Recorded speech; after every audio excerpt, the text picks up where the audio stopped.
여러분, 제가 다시 한번 축복하고 말씀을 선포하겠습니다. 행복하십시오. 성령 충만하십시오. 아멘. 함께 읽은 말씀은 예수님께서 들려주신 천국 이야기입니다. 다른 말을 하기 전에 먼저 예수님께서 주신 이야기 속으로 들어가 보고자 합니다. 여러분, 44절 함께 읽겠습니다. 44절 시작. 천국은 마치 밭에 감추인 보화와 같으니 사람이 이를 발견한 후 숨겨두고 기뻐하며 돌아가서 자기의 소유를 다 팔아 그 밭을 사느니라. 어떤 사람이 보물을 발견했습니다. 순간 아주 값어치 있는 보물이라는 것을 직감적으로 알아차렸죠. 마음을 빼앗겼습니다. 일단 숨겨두었습니다. 마음이 기뻤습니다. 집에 돌아왔는데 그 보물을 잊을 수가 없습니다. 눈을 떠도 생각이 나고 눈을 감아도 생각이 나는 거예요. 그 귀한 보물을 포기할 수가 없는 겁니다. 그래서 어떻게 합니까? 그 보물을 얻기 위하여 자기가 가지고 있던 물건들을 팔았습니다. 집까지 처분을 했습니다. 그래서 그 보물이 묻혀있는 밭을 샀습니다. 자기의 소유를 포기하고 그 보물을 선택하였습니다. 이야기예요. 읽은 구절에 기록된 예수님 말씀을 잘 생각해 보면 천국에 대한 5가지 사실을 먼저 알 수가 있습니다. 첫째는 천국은 보물이다. 이렇게 말씀하시죠. 천국은 보화와 같으니. 상상 속의 보물이 아닙니다. 실제 하는 보물입니다. 그렇습니다. 여러분, 천국은 보물입니다. 그 무엇과도 비교할 수 없는 보물. 두 번째는 천국은 감추어져 있다. 이렇게 말씀하셨어요. 천국은 감추인 보화와 같으니. 이 천국이 감추어져 있다는 겁니다. 있긴 있는데 감추어져 있습니다. 그래서 어떤 사람은 보고 어떤 사람은 못 봅니다. 어떤 사람은 천국을 보고 선택하고 누리고 어떤 사람은 누리지 못하고 가지지 못하는 거죠. 세 번째는 천국은 발견되기를 원한다. 이렇게 말씀하십니다. 사람이 이를 발견한 후. 하나님께서 천국을 마련하셨는데 하나님의 마음은 사람들이 발견하기를 원합니다. 보물찾기 해보셨습니까? 보물찾기 할 때 보물을 숨기는 사람이 있어요. 보물을 숨기는 사람은 두 부류의 사람이 있어요. 한 부류의 사람은 죽어도 못 찾게 숨기는 사람이 있어요. 어디 한번 찾아봐라. 어떤 사람은 자기가 숨기를 자기도 못 찾아요. 두 번째 부류의 사람은 잘 찾을 수 있게끔 숨겨놓는 사람입니다. 저는 잘 찾을 수 있게끔 숨겨놓습니다. 하나님은 천국이란 보물을 찾을 수 있게끔 숨겨놓고 발견되기를 원하십니다. 꼭꼭 숨겨놓는 것이 아니라 발견되도록 빛을 발하게 하셨습니다. 선지자들을 통해서 천국에 대해 말씀하셨습니다. 결정적으로 하나님의 아들 예수님을 보내셔서 천국에 대해서 밝히 말씀해 주셨습니다. 천국으로 가는 길을 또 활짝 열어놓으셨습니다. 꽁꽁 숨겨놓고 가는 길을 막으시는 분이 아니라 활짝 열어놓으시고 사람들이 천국으로 갈 수 있게끔 응원하시는 분이 하나님이십니다. 왜 사람들이 못 보는가? 죄에 가려져서 보지 못하기 때문입니다. 마음을 닫아버리고 찾지 않기 때문입니다. 네 번째는 천국은 기쁨이다. 오늘 보물을 발견한 사람의 모습을 이렇게 말씀하십니다. 기뻐하며 돌아가서, 기뻐하며 in his joy, 기뻐하며 돌아갔다. 제가 묵상했으면 얼마나 기뻤을까? 얼마나 기뻤을까? 여러분, 표현할 수 없을 만큼 기뻤을 거예요. 집을 다 팔 만큼 기쁜 거예요. 전 재산을 다 팔 만큼 기뻤다라고 기록을 하고 있습니다. 천국은 그만큼 우리에게 기쁨을 준다.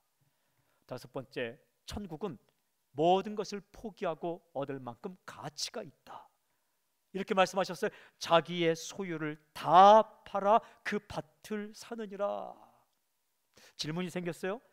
자신의 재산을 다 팔 때 아까웠을까? 아깝지 않았을 것입니다. 그 이유가 무엇입니까? 자신의 모든 소유보다 그 보물이 더 가치가 있다는 것을 알았기 때문입니다. 저는 이 사실에 오늘 집중하고 싶습니다. 오늘 메시지 핵심이 여기 있습니다. 예수님의 이 말씀은 천국 가치에 대한 말씀입니다. 아주 중요한 메시지 우리에게 주시죠. 천국은 자신의 모든 것을 다 포기하고 얻을 만한 가치가 있다라는 말씀입니다. 그래요, 여러분. 천국은 우리의 모든 것을 다 포기하고 얻을 만한 가치가 있습니다. 이어지는 또 하나의 이야기, 진주 이야기를 읽어보면 더 분명하게 확실하게 주님께서 말씀하십니다. 45절 46절 우리 함께 읽겠습니다. 45절 46절 시작. 또 천국은 마치 좋은 진주를 구하는 장사와 같으니 극히 값진 진주 하나를 발견하며 가서 자기의 소유를 다 팔아 그 진주를 사느니라. 어떤 장사꾼이 진주를 구하러 다닙니다. 그러다가 아주 값진 진주를 하나 발견했습니다. 얼마나 좋았을까? 자신이 그렇게 찾던 그 진주를 발견했을 때 얼마나 좋았을까? 그가 어떻게 했습니까? 집으로 돌아와서 자기의 소유를 다 팔아 그 진주를 샀다라고 기록합니다. 영어 성경에는 He sold everything, 모든 걸 다 팔았다. He had, 그가 가진 모든 것을 팔았다. 자기 빼놓고 다 파는 거예요. 그리고 그 진주를 샀다. 무슨 말씀입니까? 이런 말씀입니다. 천국은 자신의 모든 것을 다 포기하고 얻을 만한 가치가 있다라는 말씀입니다. 오늘 이 메시지 집중. 그렇습니다, 여러분. 천국은 이 땅에 그 무엇보다 더 가치가 있습니다. 중요한 질문이 있어요. 아주 중요한 질문. 천국이 나의 모든 것을 다 포기하고 얻을 만한 가치가 있다면 천국을 얻은 우리는 이 땅에서 어떻게 살아갈 것인가? 그 천국을 얻게 된 우리는 이 땅 가운데 어떻게 살아갈 것인가? 이 해답을 상상하며 얻지 않고 도대체 예수님은 어떻게 말씀하셨을까? 놀라운 사실을 발견하게 되었어요. 마태복음, 마가복음, 누가복음, 요한복음에 예수님께서 하신 말씀이 참 많은데 그 중에서 유독 전도하러 제자를 파송하기 전에 하신 말씀이 마태복음 10장이에요. 전도하고 돌아온 70명의 보고를 받고 난 다음에 하신 말씀이 누가복음 10장이에요. 그러니까 전도대로 파송하며 하신 말씀이 마태복음 10장이고 전도하고 돌아온 제자들의 보고를 받으면서 하신 말씀이 누가복음 10장인데 이 마태복음 10장과 누가복음 10장에 천국에 대한 중요한 말씀이 기록되어 있어요. 이 말씀에 천국을 얻은 제자들이 살아가는 두 가지 태도가 기록되어 있어요. 이게 탁상 공론, 책상 위에서 우리의 삶에, 천국을 얻은 사람의 백성의 삶에 대해서 말씀하신 것이 아니라 길 위에서, 현장에서 천국을 언급하시면서 하신 말씀이 기록되어 있다는 거죠. 기독교는 길 위의 종교예요. 움직이는 종교예요. 탁상 위의 종교가 아니에요. 작은 방의 사상이 아니에요. 움직이며 살아가며 길 위에서 우리에게 주신 메시지가 주님의 말씀인데, 여러분 첫 번째 기뻐하라라고 말씀. 기뻐하라. 누가복음 10장을 읽어보면 예수님께서 70명을 전도대로 파송합니다. 그들이 돌아와서 보고합니다. 이 선교나 전도하면 제일 신날 때가 보고할 때입니다. 오늘 이렇게 사용하셨습니다. 선교사님들 보면 가장 얼굴이 빛날 때가 보고할 때입니다. 현장의 사진을 보여주시면서 이렇게 한 일들을 보고하시죠. 그들이 돌아와서 어떻게 보고했습니까? 누가복음 10장 17절 이렇게 보고했습니다. 주여, 주의 이름이면 귀신들도 우리에게 항복하더이다. 이렇게 보고했어요. 흥분되어 있었어요. 기쁨으로 가득 차 있었습니다. 사람이 이렇게 전쟁처럼 시합을 하거나 싸움을 할 때 기쁨이 세 가지가 있어요. 첫째는 상대방이 분명히 보이는 대상과 할 때 이기면 기뻐요. 스포츠 가운데 상대방이 있는 경기가 있어요. 축구, 농구, 테니스, 핸드볼 이런 경기가 있죠. 이건 상대방이 있어요. 블로킹하고 막기는 그 사이를 뚫고 골이 넣으면 굉장히 기쁨이 있고 이기면 기쁨이 있어요. 두 번째는 뭐냐면 상대가 없는 자신과의 싸움이에요. 기록 경기. 기록 경기의 기쁨은 상대가 있는 경기보다 훨씬 더 기쁜 거예요. 보이는 타겟이 있는 것을 이기는 기쁨 1번, 두 번째는 자신과의 싸움에서 기록을 단축하는 기쁨, 세 번째가 뭐냐면 보이지 않는 상대와 싸워 이기는 기쁨. 그게 귀신이에요. 영적인 세력들, 악한 세력들, 보이지 않는데 실제합니다.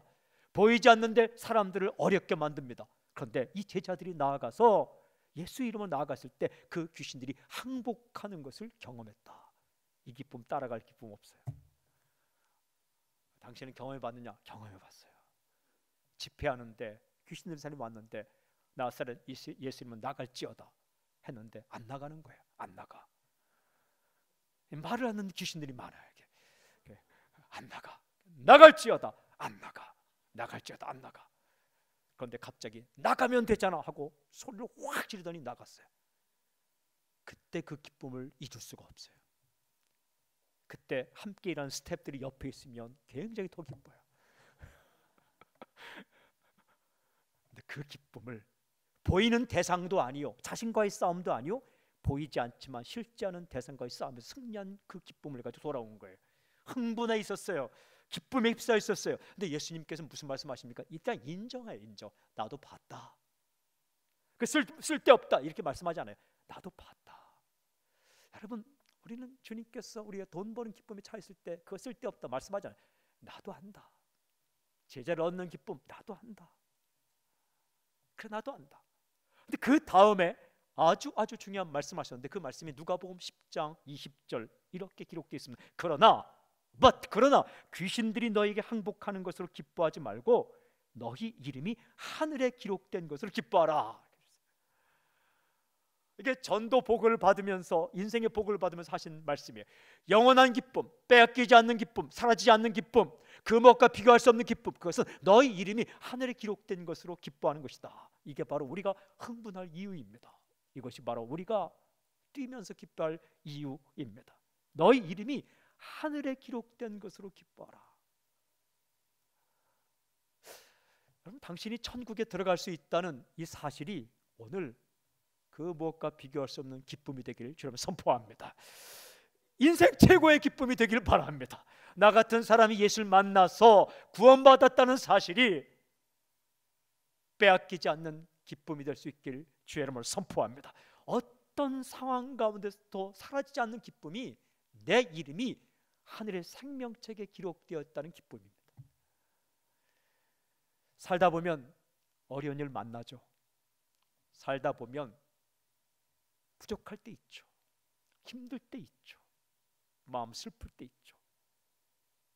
그래도 그때도 사라지지 않는 게 내 이름 석자가 천국책에 기록되어 있고, 우리가 이 땅의 인생을 마감했을 때 하나님 마련한 그 천국에 살아간다는 사실, 이거는 그 누구도 빼앗아갈 수 없고 지울 수 없다는 사실, 이 사실을 기뻐하라. 여러분, 우리가 함께 읽은 마태복음 13장 44절에 기록된 것처럼 우리가 읽었죠. 밭에 묻힌 보화를 발견한 사람의 태도는 딱 한 가지, 기뻐하며, 기뻐하며, in his joy, 기뻐하며. 이 기쁨은 그냥 기쁨이 아니에요. 운동 선수가 운동 경기에서 이겼을 때는 기뻐하는 것, 뛰면서 기뻐하는 거예요. 이 기쁨, 이 기쁨, 이 천국의 가치를 제대로 본 사람들은 이렇게 사는 게 다른 것 같아요. 제가 며칠 전에 금요일 날 오산, 경기도 오산에 있는 기도원에 가서 설교할 기회를 가지게 되었어요. 오산에 집회가 있는데 저를 예전에 초청을 했어요. 근데 참 감사하게 여러분들이 막 몇만 명 되면 제가 그런 집회에 갈 수 있는 시간이 안 날 텐데 아직 우리가 10,000명이 안 되기 때문에 이렇게 그 중고등학생 집회에 가게 되었어요. 근데 그분이 예전부터 저를 강사, 제가 별로 평가 아니었는데 이렇게 강사로 초청하고 싶었는데 안 됐는데 이번에 초청했는데 제가 간다고 얘기했어요. 갔더니 문을 여는 순간 중고등학생들이 그 기도원에 꽉 차 있더라고요.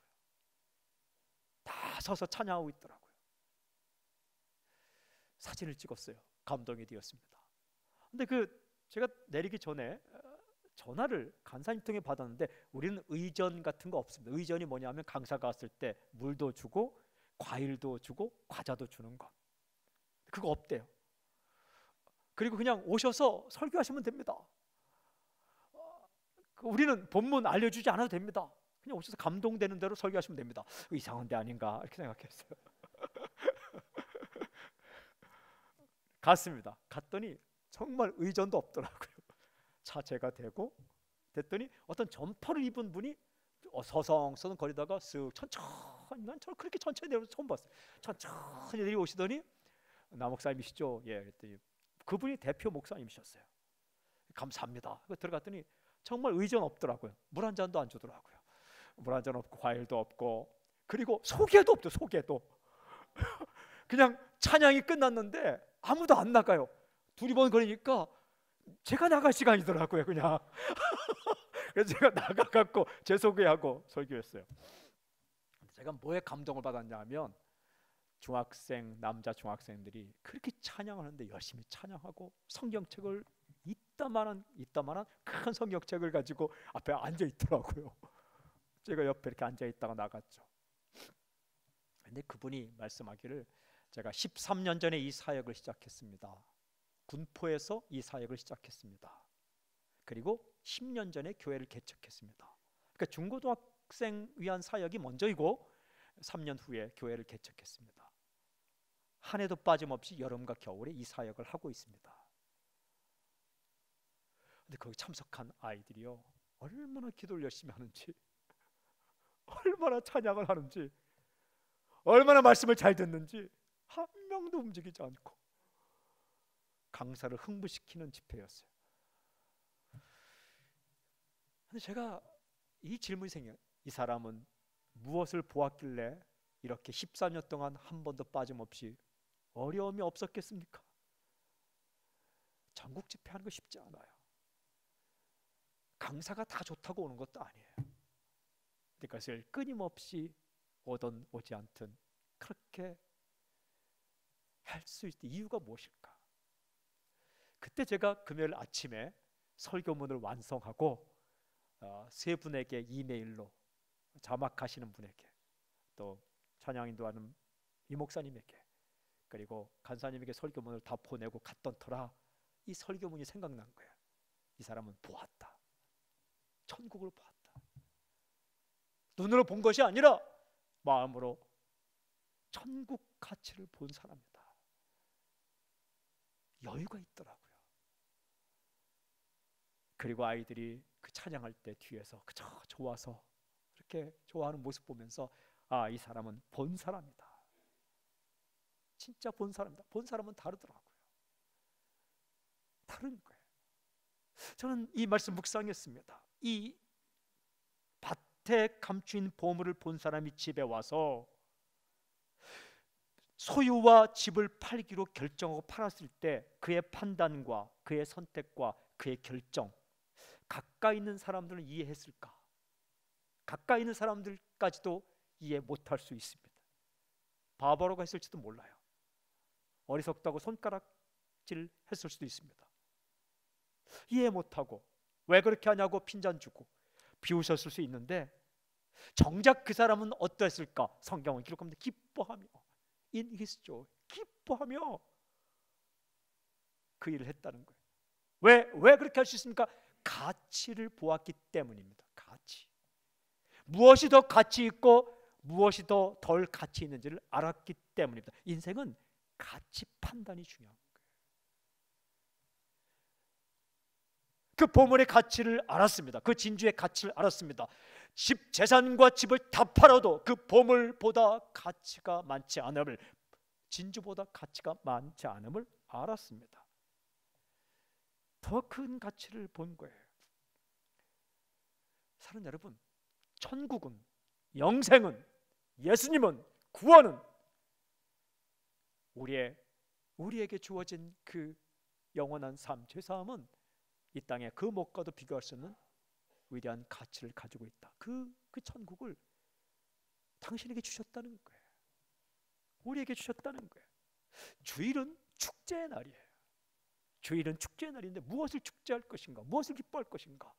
우리가 구원받았음을, 내 이름이 천국에 기록되었음을 기뻐하는 날이에요. 저는 초등학교 5학년 때 정말 고민이 있었는데, 수학도 고민이 아니었고, 영어, 국어도 고민이 아니었고, 사회도 고민이 아니었어요. 죽음이 고민이에요. 죽음.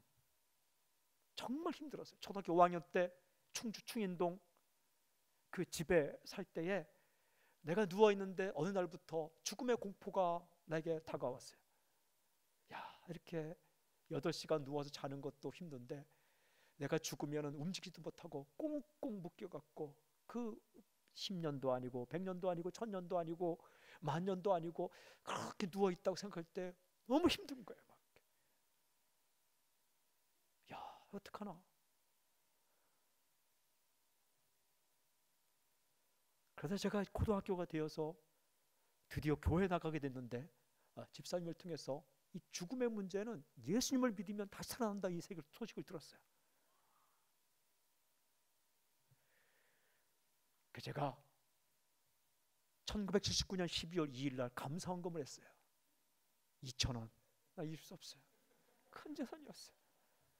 그 봉투에다 주님 나를 구원해 주셔서 감사합니다. 그날이 제가 정말 구원의 확신을 가지고 죽음의 문제를 해결한 날이에요. 1979년 12월 2일 정형외과 병실에서. 그날 제가 교통사고 당한 날이거든요. 무면허 운전수가 나를 받아서 죽을 뻔하다가 살아나는데, 그때 그날 제가 봉투에 이렇게 써서 고등학교 2학년 겨울방학 때 들어가기 전에 그 이후로 말씀 읽을 때마다 내 이름 석자가 이렇게 기록되어 있구나. 요즘도 잠을 자면 이렇게 자다가 내가 깨어나지 못하면 천국에 있겠지.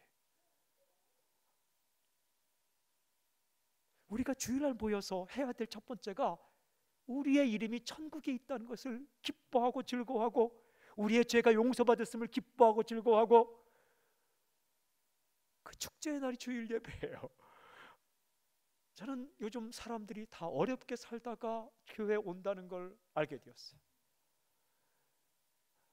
이런 일 저런 일, 이런 형편 저런 형편 때문에 어떤 사람은 울다가, 어떤 사람은 힘들게 살다가 현관문을 들어서요. 제가 현관에 있고 싶은 이유가 그거예요. 저는 은퇴할 때까지 주일 점심은 로비에서 김밥 먹을 거예요. 내가 왜 그렇게 하냐 하면, 그냥 로비에서 김밥 먹으니까 사람들 올 때 볼 수 있더라고요. 갈 때 볼 수 있더라고요. 그렇게 올 때에, 여러분들이 들어올 때에, 성도들이 들어올 때에 다 어떤 사람은 울다가 어떤 사람은 힘들다가 오고 있는 거예요. 근데 우리가 모여서 뭐 할 거예요? 한번 확인하는 거죠. 이 땅에 모든 것들이 다 지나가고, 이 땅에 어렵사리 살아가는 그 생활 가운데 주님께서 천국, 두 가지 의미 있다고 말씀하셨어요. 우리가 가게 될 천국과 이 땅에 누리는 천국, 그 천국을 하나님께 선물로 주셨는데, 우리가 그 천국을 누리며 이미 분양받은 사람들이다. 우리가 이미 약속받은 사람들이다. 이미 우리가 죽어서 가게 될 천국을 약속받은 사람이요, 이 땅 가운데 누리는 천국을 우리가 이미 경험하도록 선택받은 사람들이다. 이 사실 한 가지 때문에, 다른 거 몰라도 이 사실 한 가지 때문에 기뻐하고 즐거워하고 다시 여기서부터 인생을 시작하는 거죠. 여기서부터 사역을 시작하는 거죠. 여기서부터 삶을 시작하는 거죠. 왜? 주님 안에 모든 게 있기 때문에. 무슨 일을 당하여도, 어떤 형편이 있어도 당신에게 천국이 주어졌다는 사실을 잊지 마십시오. 그리고 이 사실을 확인하는 시간이 예배 시간이에요. 구원받은 백성이 되었음을, 천국이 우리 앞에 있음을 기뻐하라. 이것이 바로 전도대로 파송됐다가 돌아온 제자들에게 주께서 주신, 천국을 받은 백성이 주신 주님의 명령 첫 번째. 두 번째는 전하라. 이 신기하게 마태복음 10장을 읽으면 예수님께서 전도대로 파송하시면서 하신 말씀이 있어요. 그 말씀들이 여러 가지가 있는데 참 은혜가 돼요. 감동이 돼요. 이 위로가 됩니다. 그런데 그 와중에 명령은 딱 하나야. 마태복음 10장 7절 가면서 전파해 말하되 천국이 가까이 왔다 하고, 가면서 전파하라, 전하라, 듣든지 아니 듣든지 전하라, 천국이 가까이 왔다, 천국을 전하라라고 말씀하셨습니다. 왜? 그들은 이미 먼저 천국에 대한 소식을 들은 사람들이니까 그렇습니다. 이 천국을 전할 때 어떻게 전할 것인가? 여러분, 가치 있는 것을 전해주면서 부끄러워하지 마십시오. 천국은 모든 것을 다 팔아서 살 만한 가치가 있다라고 주께서 말씀하셨는데, 이 귀한 가치 있는 것을 전해주면서 절대로 부끄러워하지 마십시오.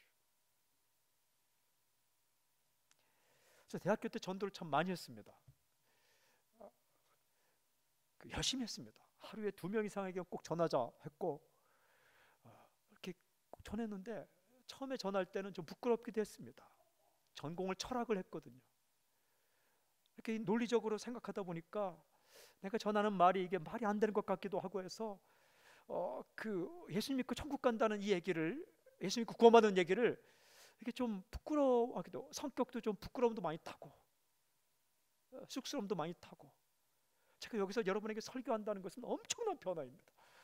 정말 부끄러움도 많은 그런 사람인데 열심히 전하는데 부끄럽기도 하고, 어느 날 이 천국의 가치를 발견하게 되었습니다.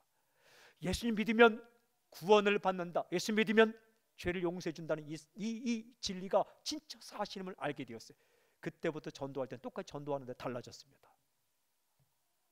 내가 너희들이 죽었다 깨어나도 알지 못할 영원한 생명을 얻는 방법을 전해주는데, 이 가장 귀한 소식을 전해주는데 왜 안 받지? 이런 마음으로 당당하게 전해주었어요. 안 받으면 할 수 없는 거고, 받으면 정말 그분이 구원받는 거고, 이게 달라지게 된 거예요. 그러다가 대학교를 졸업받고 신학교에 들어가겠는데 제 신학교 시험번호 1번입니다. 1번. 대학을 졸업받으면서 신학 대학원 들어가면 1번 수험번호. 그리고 들어가서 교육전사를 1988년 7월 첫째 주부터 했는데 정말 열심히 했습니다. 제가요, 서울시 교육감에게도 전화를 건 사람입니다. 왜 학생들 방학 동안에 공부를 하면서 우리 수련회 가는데 못 가게 하느냐, 이런 교육이 어때 있느냐. 그래서 제가 데려간 사람입니다. 공부하지 말라 하지 않았습니다. 공부 열심히 하는데 그것보다 영원한 생명을 얻는 이 가치가 더 중요하기 때문에 제가 그 서울시 교육청으로 건너서 교육감을 바꿔달라고. 옛날 교육감은 착했어요. 바꿔줬어요. 그래서 걸어서 들어간. 근데 이번에 말씀을 다시 준비하면서, 그래 맞아, 이보다 더 중요한 가치가 어디 있겠어. 인생은 가치 판단에서 인생이 시작돼요. 무엇이 더 가치 있는지, 무엇이 덜 가치가 있는지. 더 가치가 있는 걸 얻기 위해 가치가 적은 것을 포기하는 사람을 지혜롭다 말합니다. 그게 사업의 기본이에요.